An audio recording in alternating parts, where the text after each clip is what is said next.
ನಿಮ್ಮ ಸಮಸ್ಯೆ ಏನಾಗ್ತದೆ? ಒಂದು 4-5 ವರ್ಷದಿಂದ ತಲೆನೋವು ಇದೆ. ಓಕೆ. ಅಂದರೆ ಒಂದು ಸೈಡ್ ತಲೆನೋವು ಬರುತ್ತೆ ಈ ಕಡೆ, ಕೆಲವು ಟೈಮ್ ಈ ಕಡೆ ತಲೆನೋವು ಬರುತ್ತೆ. ಅಂದರೆ ಮಧ್ಯ ಇಲ್ಲಿಂದ ಶುರು ಆಗುತ್ತೆ. ಎಷ್ಟು ಟ್ರೀಟ್ಮೆಂಟ್ ತಗೊಂಡ್ರು ಕಡಿಮೆ ಆಗಲ್ಲ? ಇಂಗ್ಲೀಷ್ ಮೆಡಿಸಿನ್ ತುಂಬ ಮಾಡಿದ್ದೀನಿ, ಆದರೆ ಕಮ್ಮಿ ಆಗ್ತಿಲ್ಲ. ಕಡಿಮೆ ಆಗ್ತಿಲ್ಲ. ಅದಕ್ಕೆಲ್ಲ ಮೆಡಿಸಿನ್ ತಗೊಂಡ್ರೆ ಸ್ವಲ್ಪ ಕಡಿಮೆ ಆಗೋದು, ಮತ್ತೆ ಮಾತ್ರೆ ತಿಂದ ತಕ್ಷಣ ಕಮ್ಮಿ ಆಗುತ್ತೆ, ಮಾತ್ರೆ ಪವರ್ ಹೋದ ತಕ್ಷಣ ಮತ್ತೆ ಶುರು ಆಗುತ್ತೆ. ಓಕೆ. ಸೊ ಮೈಗ್ರೇನ್ಗೆ ಈಗ ನೀವು ಚಿಕಿತ್ಸೆ ಮಾಡಿದ್ರೂ ಅದು ಗುಣಮುಖವಾಗಿಲ್ಲ ಸಂಪೂರ್ಣ ಅಂತ ನೀವು ಹೇಳ್ತಿದ್ದೀರಿ. ಅದಕ್ಕೆ ಆಯುರ್ವೇದದ ತುಂಬ ವಿಶೇಷವಾಗಿರ್ತಕ್ಕಂಥ ಒಂದು ವಿಶ್ಲೇಷಣೆ ಇದೆ. ಅದನ್ನು ಆಚಾರ್ಯರು 5,000 ವರ್ಷಗಳ ಹಿಂದೆ, ನಮ್ಮ ಋಷಿಮುನಿಗಳು ಹಿಂದೆ, ಅಂದರೆ ವಿಜ್ಞಾನಿಗಳವರೆಲ್ಲ, ಮಹಾವಿಜ್ಞಾನಿಗಳು, ಮೇಧಾವಿಗಳು, ದೈವಶಕ್ತಿ ಮತ್ತು ದಿವ್ಯಶಕ್ತಿ, ದಿವ್ಯ ಚಕ್ಷುಷ್ ಅಂದರೆ ಸೂಕ್ಷ್ಮ ಚಕ್ಷುಷ್ ಅಂತ ಕರೀತಾರೆ. ಈಗ ನಿಮ್ಮನ್ನು ನೋಡಿದರೆ ನಿಮ್ಮ ಬಗ್ಗೆ ನಾವು ಅರ್ಥ ಮಾಡ್ಕೋಬೋದು. ಅಂತಹ ದಿವ್ಯ ಚಕ್ಷುವನ್ನು ಅವ್ರು ಹೊಂದಿದ್ರು. ಅವರು ಕೊಟ್ಟಿರ್ತಕ್ಕಂಥ ಕೆಲವು ಎಕ್ಸ್ಪ್ಲನೇಷನ್ ಏನಪ್ಪ ಅಂತಂದರೆ ಈ ಸಮಸ್ಯೆಗೆ, ಒಂದು ಚರಕ ಸಂಹಿತೆಯಲ್ಲಿ ಸೂತಸ್ಥಾನ 17ನೇ ಚಾಪ್ಟ್ರಲ್ಲಿ ಕಿಯಂತ ಶಿರ್ಷಿ ಅಧ್ಯಾಯದಲ್ಲಿ ಇದ್ರ ಬಗ್ಗೆ ಹೇಳಿದ್ದಾರೆ. ಇನ್ನೊಂದು ಸುಶ್ರುತ ಆಚಾರ್ಯರು ಇದಕ್ಕೆ ಉತ್ತರ ಸ್ಥಾನದ ಉತ್ತರ ತಂತ್ರ ಅಂತ ಕರೀತಾರೆ, ಅಲ್ಲೂ ಕೂಡ ಇದ್ರ ಬಗ್ಗೆ ಹೇಳ್ತಾರೆ ಶಿರರೋಗ ಪ್ರಕರಣದಲ್ಲಿ. ಸೊ ಇದಕ್ಕೆ ಆಹಾರ ಬಂದ್ಬಿಟ್ಟು ನೀವು ಅತಿಯಾಗಿ ತಿನ್ನೋದು, ಅಂದರೆ ನಿಮ್ಮ ಜೀವನ ಶಕ್ತಿಗಿಂತ ಹೆಚ್ಚಾಗಿ ತಿನ್ನೋದು, ಅಥವಾ ಇರ್ರೆಗ್ಯುಲರ್ ಆಹಾರ ಭೋಜನ ಸೇವಿಸೆ ಮಾಡೋದು. ಈಗ ಬೆಳಗ್ಗೆ 9:30-10 ಗಂಟೆ ಮೇಲೆ ಯಾರು ಊಟ ಮಾಡಿದ್ರೂ ಅದು ಅಜೀರ್ಣ ಆಗಿ ಮೈಗ್ರೇನ್ ಆಗುತ್ತೆ. ಮಧ್ಯಾಹ್ನ ಯಾರು 2:30 ಮೇಲೆ ಊಟ ಮಾಡಿದ್ರೂ 3 ಗಂಟೆವರೆಗೆ ಮೇಲೆ ಮಾಡಿದರೆ ಅದು ಮೈಗ್ರೇನ್ ಬರುತ್ತೆ. ರಾತ್ರಿ 10 ಗಂಟೆ ಮೇಲೆ ಊಟ ಮಾಡಿ ಮಲಗಿದ್ರೂ ಮೈಗ್ರೇನ್ ಬರುತ್ತೆ. ಇದು ಒಂದು ಆಹಾರ. ಅತಿ ರೂಕ್ಷ ಆಹಾರ, ಡ್ರೈ ಆಹಾರಗಳನ್ನು ತಿನ್ನೋದು, ಅಂದರೆ ಡ್ರೈ ಅಂದರೆ ಈಗ ದಾಲು, ತೊಗರಿಬೇಳೆ, ಅದು ರೂಕ್ಷ, ಕಷಾಯ ರಸ ದಾಲು.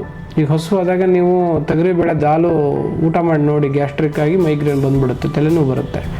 ಸೊ ಈ ಥರ ದಾಲು, ಚಿಪ್ಸು, ಲೇಸು, ಕುರ್ಕುರೆ, ಆಯಿತಾ, ಚಪಾತಿ, ತುಪ್ಪ ಇಲ್ಲದೇ ತಿಂದರೆ ಈ ಆಹಾರಗಳನ್ನು, ಇದು ರೂಕ್ಷ ಆಹಾರ ಅಂತ ಕನ್ಸಿಡರ್ ಮಾಡುತ್ತೆ. ಅಥವಾ ಇದು ಇನ್ನೂ ಹೆಚ್ಚಿನದಾಗಿ ಆಹಾರಗಳನ್ನು ನೀವು ಫ್ರೈಡ್ ರೈಸ್ಗಳನ್ನು ತಿಂದರೆ, ಫ್ರೈಡ್ ರೈಸ್ ಅಂತಂದರೆ ಒಂದು ಸಲ ಮಾಡಿರೋ ಆಹಾರವನ್ನು ಇನ್ನೊಂದು ಸಲ ಅದನ್ನು ನಾವು ಬಿಸಿ ಮಾಡಬಾರ್ದು, ಫ್ರೈ ಮಾಡಬಾರ್ದು ಅಂತ ಆಯುರ್ವೇದ ಹೇಳುತ್ತೆ. ಅದು ಮಾಡಿದೆ ಆದರೆ ಅದು ವಿಷವಾಗಿ ಪರಿವರ್ತನೆ ಆಗುತ್ತೆ. ಆ ವಿಷ ಆಮ್ಲಪಿತ್ತವಾಗಿ, ಆಮ್ಲಪಿತ್ತ ಈ ಹುಳಿಪಿತ್ತವಾಗಿ, ಹುಳಿಪಿತ್ತ ತೆರಿಗೇರಿ ಮೈಗ್ರೇನ್ ಬರುತ್ತೆ. ಹಾಗಾಗಿ ಒಂದು ಸಲ ಮಾಡಿರೋ ಆಹಾರ ಇನ್ನೊಂದು ಸಲ ಬೇಯಿಸಬಾರ್ದು, ಫ್ರೈಡ್ ರೈಸ್ಗಳನ್ನು ತಿನ್ನಬಾರ್ದು, ಮಿಲ್ಕ್ ಶೇಕ್ಗಳನ್ನು ತಿನ್ನಬಾರ್ದು, ಹುಳಿ ಹಣ್ಣುಗಳನ್ನು ಈ ಸ್ವೀಟ್ ಹಾಲಿಗೆ ಹಾಕಿ ಅದನ್ನು ಒಡಿಸ್ಬಾರ್ದು. ಹಾಲು ಒಡೆದಂಗೆ ಆಯಿತು, ಆವಾಗ ಪಿತ್ತವನ್ನು ವೃದ್ಧಿ ಮಾಡಿ ರಕ್ತದುಷ್ಟಿಯಾಗಿ ಹುಳಿ ಪಿತ್ತವಾಗಿ ಮೈಗ್ರೇನ್ ಬರುತ್ತೆ. ಇದು ಮಿಲ್ಕ್ ಶೇಕ್. ಪನ್ನೀರ್ ತಿಂದರೆ, ಪನ್ನೀರು ಅದು ಹಾಲನ್ನು ಕೆಡಿಸಿ ಮಾಡುವಂಥದ್ದೇ, ಅವರಿಗೆ ಮೈಗ್ರೇನ್ ಬರುತ್ತೆ. ತದನಂತರ ನಾರ್ತ್ ಇಂಡಿಯನ್ ಫುಡ್ ತಿಂದರೂ ಬರುತ್ತೆ. ಅದು ಗುರು ಆಹಾರ ಆಗುತ್ತೆ, ಅತಿ ಗುರು ಆಹಾರ ನಾರ್ತ್ ಇಂಡಿಯನ್ ಫುಡ್. ಅದೇ ರೀತಿಯಾಗಿ ನೀವು ಮನೆಯಲ್ಲಿ ಹುಳಿ ಮೊಸರು ತಿಂದರೆ, ಮಧ್ಯಾಹ್ನ ಲೇಟಾಗಿ ಹುಳಿ ಮಜ್ಜಿಗೆಯನ್ನು ತಿಂದರೆ, ಆಯಿತಾ. ಅದೇ ರೀತಿಯಾಗಿ ಆಹಾರದಲ್ಲಿ ಹುಳಿ ಮೊಸರು, ಹುಳಿ ಮಜ್ಜಿಗೆ, ಬಾಳೆಹಣ್ಣು, ಬೆಳಗ್ಗೆ ಹುಳಿಯಾಗಿರೋ ಇಡ್ಲಿ ತಿಂದರೆ, ಹುಳಿಯಾದ ದೋಸೆ ತಿಂದರೆ, ಹುಳಿಯಾಗಿರತಕ್ಕಂಥ ಪಡ್ಡುಗಳನ್ನು ಹಿಟ್ಟಿನ ಮಾಡಿದ ಪಡ್ಡು ತಿಂದರೆ, ತದನಂತರ ಈ ಸೀಸನ್ನಲ್ಲಿ ಹೊಯ್ಯಪ್ಳ ಅಂತ ಮಾಡ್ತಾರೆ, ಆ ಹುಳಿಯಾಗಿರೋ ಹಿಟ್ಟಿಂದ ಹೊಯ್ಯಪ್ಳ ಮಾಡಿ ತಿಂದರೆ ಮೈಗ್ರೇನ್ ಜಾಸ್ತಿ ಆಗುತ್ತೆ, ಬರುತ್ತೆ. ಕರಿದಿರೋ ಆಹಾರಗಳನ್ನು ತಿಂದರೆ, ಬೋಂಡ, ಬಜ್ಜಿ, ವಡೆ, ಪುರಿ, ಮೈಗ್ರೇನ್ ಬರುತ್ತೆ. ಚಿತ್ರಾನ್ನ ಅಥವಾ ಒಗ್ಗರಣೆಯಿಂದ ಕಲಸಿರೋ ಅನ್ನ, ಚಿತ್ರಾನ್ನ, ಪುಳಿಯೋಗರೆ, ಅವಲಕ್ಕಿ ತಿಂದರೆ ಮೈಗ್ರೇನ್ ಬರುತ್ತೆ. ಇದು ಆಹಾರದ್ದು ಒಂದು ಸೈಡ್ ಆದರೆ, ವಿಹಾರ ಇದು ಆಹಾರ ಅಂದರೆ ಆಮ ಆಗಿ, ಆಮ್ಲಪಿತ್ತ ಆಗಿ, ಆಮ ವಿಷವಾಗಿ, ಹುಳಿಪಿತ್ತವಾಗಿ ತಲೆಗೇರಿ ಮೈಗ್ರೇನ್ ಬರುತ್ತೆ. ಅಂಡರ್ಸ್ಟ್ಯಾಂಡ್? ಪಿತ್ತಜ ಊತ ಅಂತ ಕರಿತೀವಿ ಇದನ್ನು. ಅದೇ ರೀತಿಯಾಗಿ ನಿಮಗೆ ವಿಹಾರ ಅಥವಾ ವಿಚಾರ ಇವೆರಡು ಕಾನ್ಸೆಪ್ಟ್ ಬರುತ್ತೆ. ಏನು? ಮನಸ್ಸಿಗೆ ಸಂಬಂಧಿಸಿದಂತೆ ಯಾರೋ ನನಗೆ ಆಗದೆ ಇರೋರು ಬಂದರು, ದೇಹ ಅವ್ರನ್ನ ನೋಡಿದ ತಕ್ಷಣವೇ ಒಂಥರ ಕ್ರೋಧ ಭಾವ ಬಂದು ಪಿತ್ತ ವೃದ್ಧಿಯಾಗಿ, ಕ್ರೋಧಾತ್ ಪಿತ್ತಂ, ಪಿತ್ತಾತ್ ರಕ್ತಂ, ರಕ್ತಾತ್ ಸರ್ವದೋಷ ಪ್ರಕೋಪಣಂ ಅಂತ ಕರಿತೀವಿ. ಮೈಗ್ರೇನ್ ಬರೋದು ಹಿಂಗೆ, ಯಾರೋ ಆಗದ್ರೆ ಸಿಟ್ಟು ಬಂತು, ಮೈಗ್ರೇನ್ ಬಂತು. ಮೈಗ್ರೇನ್ ಇರೋರಿಗೆ ನಾನು ಹೇಳ್ತಿರೋದು. ಹಾಗಾಗಿ ಕ್ರೋಧಿತ ಇರೋರಿಗೆ ಬರುತ್ತೆ. ಭಯ, ಏನೋ ಒಂದು ಭಯಕ್ಕೆ ಹೆದರ್ಬಿಟ್ವಿ, ತಲೆ ಟಕ್ ಅಂತ ಹಿಡಿದ್ಬಿಡ್ತು, ಮೈಗ್ರೇನ್. ಅದೇ ರೀತಿ ಬೇಜಾರು ಅದರಿಂದ ಬರುತ್ತೆ. ಅತೃಪ್ತ ಭಾವ, ಅಸಮಾಧಾನ, ಅಸಂತೋಷ, ಕಿರಿಕಿರಿ, ಬೇಜಾರು, ನೆಗೆಟಿವ್ ಥಾಟ್ಸ್ ಇವೆಲ್ಲವೂ ಪಿತ್ತ ಭಾವವನ್ನು, ದೋಷಗಳನ್ನು ವೇರುಪೇರು ಮಾಡಿ ಮೈಗ್ರೇನ್ ಬರುತ್ತೆ. ಇದು ಮನಸ್ಸಿಗೆ ಸಂಬಂಧಿಸಿದಂಗೆ. ಅಂಡರ್ಸ್ಟ್ಯಾಂಡ್? ಇದು ವಿಹಾರ ಅಂತಂದರೆ ನಾವು ಕೆಲಸ ಕಾರ್ಯಗಳು, ಆ್ಯಕ್ಟಿವಿಟೀಸ್, ಬೆಳಗ್ಗೆ ಎದ್ದಾಗಿಂದ ರಾತ್ರಿವರೆಗೂ ಏನು ಮಾಡಬೇಕು ಅದು ಸರಿಯಾದ ರೀತಿಯಲ್ಲಿ ಇಲ್ಲ ಅಂದರೆ ಮೈಗ್ರೇನ್ ಬರುತ್ತೆ. ಯಾವ್ಯಾವುದು?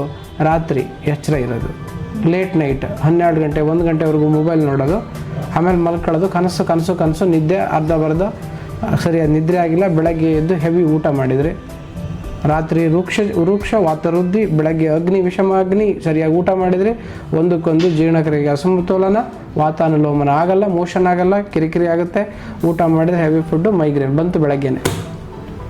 ಮತ್ತು ಗಾಳಿ ಬಸ್ಸಲ್ಲಿ ವೆಹಿಕಲಲ್ಲಿ ಓಡಾಡಿದರೆ ಬಂತು ಮೈಗ್ರೇನ್, ರಾತ್ರಿ ಎಚ್ಚರ ಇದೆ. ಕೆಲವೊಬ್ಬರಿಗೆ ತಲೆ ಸ್ನಾನ ಮಾಡ್ತಾರೆ, ಶೀತ ಇರುತ್ತೆ, ತಲೆ ಸ್ನಾನ ಮಾಡಿದ ತಕ್ಷಣ ಮೈಗ್ರೇನ್ ಬಂತು. ಇಲ್ಲ ಗಾಳಿಯಲ್ಲಿ ಬಸ್ಸಲ್ಲಿ ಓಡಾಡಿದ್ರೆ ಮೈಗ್ರೇನ್ ಬಂತು. ಹೊಟ್ಟೆ ಅತಿಯಾಗಿ ತಿಂದು ಜೀರ್ಣ ಆಗದೇ ಇದ್ದರೂ ಮೈಗ್ರೇನ್ ಬರುತ್ತೆ ಹುಳಿಪಿತ್ತವಾಗಿ, ಆಯಿತಾ? ಸೊ ಇವು ವಿಹಾರ, ಕೆಲಸ ಕಾರ್ಯಗಳನ್ನೇ ಮಾಡಲ್ಲ, ಎಕ್ಸರ್ಸೈಸ್ ಮಾಡಲ್ಲ, ಯೋಗ ಮಾಡಲ್ಲ, ಧ್ಯಾನ ಇಲ್ಲ, ಪ್ರಾಣಾಯಾಮಗಳಿಲ್ಲ, ಜೊತೆಗೆ ಫಿಸಿಕಲ್ ವರ್ಕೇ ಇಲ್ಲ. ಅಂಥವ್ರಿಗೆ ದೇಹದಾಢ್ಯ ಆಗಿ ಜಡತ್ವ ಬಂದು ಸ್ರೋತಸ್ಸು ಅಭಿಷಂಧಿಯಾಗಿ ಎಲ್ಲ ತರಹದ ರೋಗಗಳು ಬರುತ್ತೆ. ಅದರಲ್ಲಿ ಮೈಗ್ರೇನು ಒಂದು ಸೇರ್ಕೊಳ್ಳುತ್ತೆ. ಇದು ಒಂದು ಆಹಾರ ಹೇಳಿದೆ, ಇನ್ನೊಂದು ವಿಹಾರ ಅಂದರೆ ನಾವು ಮಾಡೋ ಆ್ಯಕ್ಟಿವಿಟೀಸ್ ಯಾವ ಥರ ರಾಂಗ್ ಇದ್ದರೆ ಆಗುತ್ತೆ ಅಂತ. ಅದೇ ರೀತಿ ಇನ್ನೊಂದು ವಿಚಾರ ಹೇಳಿದೆ, ಮನಸ್ಸಿಗೆ ಸಂಬಂಧಿಸಿದ್ದು. ಸೊ ಇವೆಲ್ಲವೂ ಕಲೆಕ್ಟಿವ್ಲಿ ನಿಮಗೆ ಸಮಸ್ಯೆಗಳನ್ನು ತರುತ್ತೆ. ಮೈಗ್ರೇನ್ ಡೈರೆಕ್ಟಾಗಿ ಬರೋದಲ್ಲ. ಮೈಗ್ರೇನ್ಗೆ ಔಷಧಿನೇ ಇಲ್ಲ. ಇದು ಆಟೋಇಮ್ಯೂನ್ ಡಿಸಾರ್ಡರ್ಸ್ ಅಂತ ಭಾಳಷ್ಟು ಆಲ್ಟರ್ನೇಟಿವ್ ಕಾಂಟೆಂಪ್ರರಿ ಸೈನ್ಸ್ ಹೇಳ್ತಾರೆ. ಆದರೆ ಇದಕ್ಕೆ ಸಂಪೂರ್ಣವಾಗಿರ್ತಕ್ಕಂಥ ಚಿಕಿತ್ಸೆ ಇದೆ. ಯಾವಾಗ ಈ ಸಿಸ್ಟಮ್ಗೆ, ಈ ಕಸ್ಟಮ್ಗೆ ನೀವು ಒಳಪಡ್ತೀರೋ, ಇದನ್ನು ಯಾವಾಗ ಅರ್ಥಗಳು ನಡೀತೀರೋ ಆವಾಗ ನಿಮಗೆ ಮೈಗ್ರೇನೇ ಬರಲ್ಲ.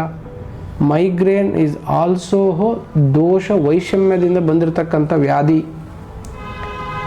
ನಿಮ್ಮ ದೇಹದ ದೋಷಗಳು ಏರುಪೇರಾಗಿ ಬಂದಿರತಕ್ಕಂಥ ವ್ಯಾಧಿ. ಹಾಗಾಗಿ ಮೈಗ್ರೇನ್ ಅನ್ನುವಂಥದ್ದು ಗುಣಪಡಿಸುವ ವ್ಯಾಧಿ. ಇಲ್ಲಿ ಯಾವುದೂ ಗುಣಪಡಿಸ್ತಿರೋ ವ್ಯಾಧಿಗಳಿಲ್ಲ. ನೀವು ಬಿಟ್ಟು ಬರೀ ಲಕ್ಷಣವನ್ನು ಚಿಕಿತ್ಸೆ ಮಾಡಿ ಆ ರೋಗವನ್ನು ದೊಡ್ಡದು ಮಾಡಿರ್ತೀರಾ. ಹಾಗಾಗಿ ಅದು ನಿಮಗೆ ಕ್ಯೂರ್ ಮಾಡೋಕ್ಕಾಗಲ್ಲ, ಅಸಾಧ್ಯ. ಅಂಥದ್ರಲ್ಲಿ ಅಂಥ ಕಂಡೀಷನಲ್ಲೂ ಕೂಡ ಆಯುರ್ವೇದ ನಾನು ಗ್ಯಾರಂಟಿ ಕೊಡ್ತೀನಿ, ಟ್ರೀಟ್ಮೆಂಟ್ ಮಾಡ್ತೀನಿ. ನಾನು ಹೇಳ್ದಂಗೆ ಕೇಳ್ಬೇಕಾ? ಕೇಳಿ, ಮಾಡಿಕೊಡ್ತೀನಿ, ಆಯಿತಾ? ಅದಕ್ಕೆ ಒಂದು ಊರ್ಧ್ವಜ ಆಮ್ಲಪಿತ್ತ ಇದ್ದಾಗ ವಮನ ಮಾಡಿಸಿ, ಅದೋಗ ಆಮ್ಲಪಿತ್ತಾಗ ವಿರೇಚನ ಮಾಡಿಸಿ, ನಸ್ಯ ಮಾಡಿ, ಯಾವ ಕಾರಣಕ್ಕೆ ಮೈಗ್ರೇನ್ ಬರುತ್ತೆ ಎಲ್ಲ ಕಾರಣಗಳನ್ನು ತಡೆಗಟ್ಟಿ ಪೆಥಾಲಜಿ ಬ್ರೇಕ್ ಮಾಡಿ ಮನಸ್ಸಿಗೆ, ದೇಹಕ್ಕೆ ಮತ್ತು ಶರೀರ ಮನಸ್ಸಿಗೂ ಒಳ್ಳೆ ಕೆಲಸಗಳನ್ನು ಮಾಡಿ, ಒಳ್ಳೆ ಥಾಟನ್ನು ಕೊಡಿ, ಪಾಸಿಟಿವ್ ಥಾಟನ್ನು ಕೊಡಿ, ಶಕ್ತಿಯನ್ನು ಕೊಡಿ, ಆತ್ಮ ಚೈತನ್ಯವನ್ನು ಜಾಸ್ತಿ ಮಾಡಿ, ಒಳ್ಳೆ ಆಹಾರಗಳನ್ನು ತಿನ್ನಿ. ಆಟೋಮೆಟಿಕ್ ಸರಿಯಾದ ಸಮಯದ ನಿದ್ರೆ, ಸರಿಯಾದ ಸಮಯದಲ್ಲಿ ಆಹಾರ, ಆರೋಗ್ಯಕರಣಾಂ ಶ್ರೇಷ್ಠಂ. ಅಂಡರ್ಸ್ಟ್ಯಾಂಡ್? ಸೊ ಇವೆಲ್ಲವನ್ನು ಮಾಡಿ, ಈಗೇನು ನಿಮಗೆ ಮೈಗ್ರೇನ್ ಇದೆ ಅದಕ್ಕೆ ಅತ್ತೈಕ ಚಿಕಿತ್ಸೆ, ಇಮ್ಮಿಡಿಯೇಟ್ ನಿಮಗೆ ರಿಲೀಫ್ ಆಗಬೇಕು. ಅಂತಹ ಚಿಕಿತ್ಸೆಯನ್ನು ನನಗೆ ಮಾಡ್ತಾನೆ. ಹೋಗೋಣ ನಡ್ರಿ. ನಮಸ್ಕಾರ.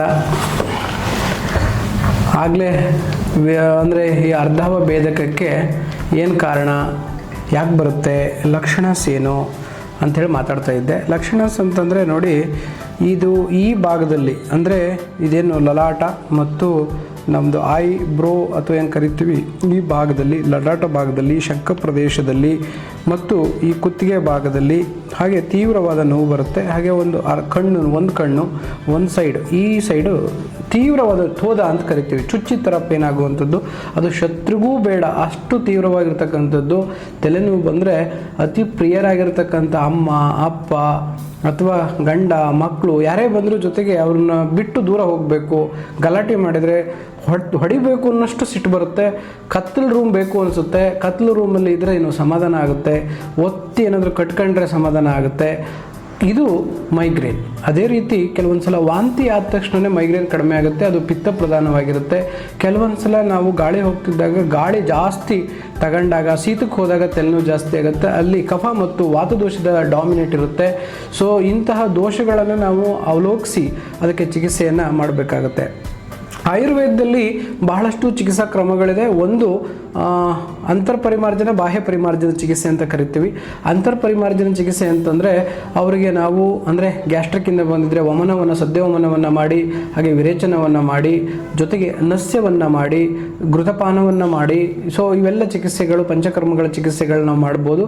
ಬಾಹ್ಯ ಚಿಕಿತ್ಸೆಗಳನ್ನು ಲೇಪನ ಮಾಡ್ಬೋದು. ಶಿರಶೂಲ ಹರ ಲೇಪ ಅಂತ ಬರುತ್ತೆ, ಅದನ್ನು ಮಾಡ್ಬೋದು. ಕೆಲವೊಂದು ಕಚೋರಾದಿ ಲೇಪ, ಕೆಲವೊಂದು ಲೇಪಗಳು ಬರುತ್ತೆ ಭಾಳಷ್ಟು, ಶುಂಠಿ ಲೇಪ ಅಥವಾ ಲಶುನ ಲೇಪ ಅಥವಾ ಇತ್ಯಾದಿ ಲೇಪಗಳನ್ನು ನಾವು ಮಾಡ್ಬೋದಾಗಿದೆ. ಅದೇ ರೀತಿಯಾಗಿ ಬಾಹ್ಯ ಚಿಕಿತ್ಸೆಯಾಗಿ ಪಂಚಕರ್ಮದಲ್ಲಿ ಹೇಳಿರುವಂತೆ ರಕ್ತ ಮೋಕ್ಷಣ ಚಿಕಿತ್ಸೆಯು ಕೂಡ ಬಹಳ ಇಂಪಾರ್ಟೆಂಟ್ ಆಗುತ್ತೆ. ಯಾಕೆ ಅಂತಂದರೆ ಇದು ರಕ್ತ ಹುಳಿಯಾಗಿ ಬರುವಂಥ ಕಾಯಿಲೆ. ಹಾಗಾಗಿ MRI ಮಾಡಿದಾಗೂ ಕೂಡ ತೀವ್ರವಾದ ಹೆಡ್ಡೇಕಿಗೆ ಅಲ್ಲಿ ದೊಡ್ಡ ಗಾತ್ರದ ಬ್ಲಡ್ ವೆಸಲ್ ಕಾಣುತ್ತೆ, ಆದರೆ ಯಾವುದೇ ಥರದ ಸಮಸ್ಯೆ ಭಾಳಷ್ಟು ರೋಗಿಗಳಿಗೆ ಕಾಣೋದಿಲ್ಲ. ಆ ರಕ್ತಗತ ವಾತ ಅಥವಾ ಪಿತ್ತ ಮತ್ತು ರಕ್ತವಾತ ದೋಷಗಳ ಪ್ರಬಲತೆಯಿಂದ, ವೈಷಮ್ಯದಿಂದ ಈ ಕಾಯಿಲೆ ಬರುತ್ತೆ. ಹಾಗಾಗಿ ನಾನು ಇವತ್ತು ಇವರಿಗೆ ರಕ್ತ ಮೋಕ್ಷಣವನ್ನು ಮಾಡೋಕ್ಕೆ ಮುಂದಾಗಿದ್ದೇನೆ. ಆ ರಕ್ತ ಮೋಕ್ಷಣ ಮಾಡಾದ್ಮೇಲೆ ಅವರಿಗೆ ತಲೆನೋವು ಖಂಡಿತ ಕಡಿಮೆ ಆಗುತ್ತೆ, ಆಗಲೇಬೇಕು ಕೂಡ. ಹೋಗೋಣ ಈಗ ಚಿಕಿತ್ಸೆ ಮಾಡೋಣ.